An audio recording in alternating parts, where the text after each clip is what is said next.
So yeah, this is about my physics teacher actually, who is also dead, unfortunately. But he was he taught me all about the world essentially, and he's actually really fucking cool. He was a militant atheist, and where I grew up in the church, I grew up in like the Baptist church, growing up as a queer kid.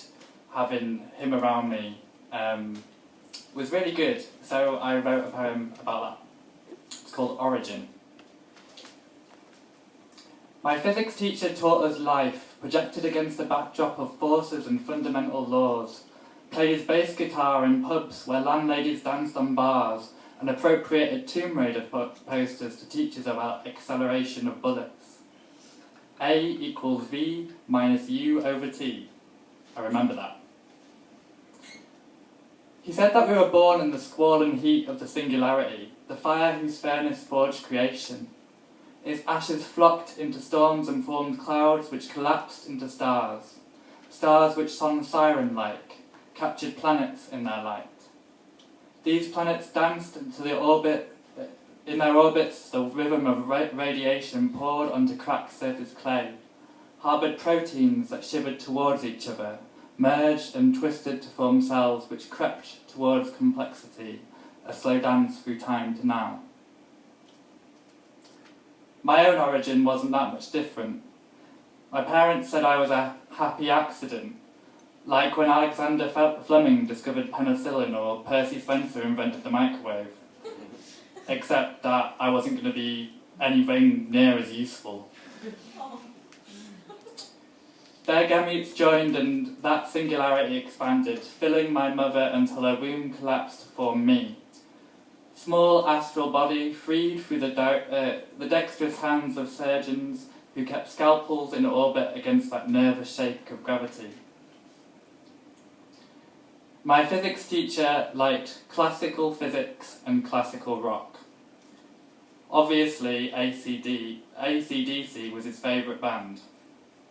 But he saw me struggling against the current in a world where either or are the only options. He told me that these classical laws were not as universal as we'd thought. He showed me that rules were meant to be broken, were quantum that way.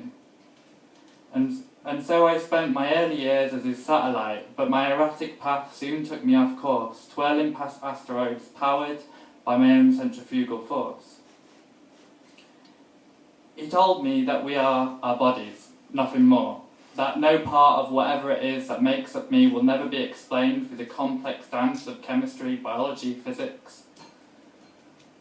I don't know where this path's going to take me, whether surgeries or new hormone regimes are any more likely than babies, bass guitars and quantum theories. I don't know where I'm going, and I don't know if some lab coat can explain it, but I know I feel it, embodied, right here. He said we are our bodies, nothing more, but not to sell yourself short. Our bodies are not afraid of change, they grow old and age, birth planets.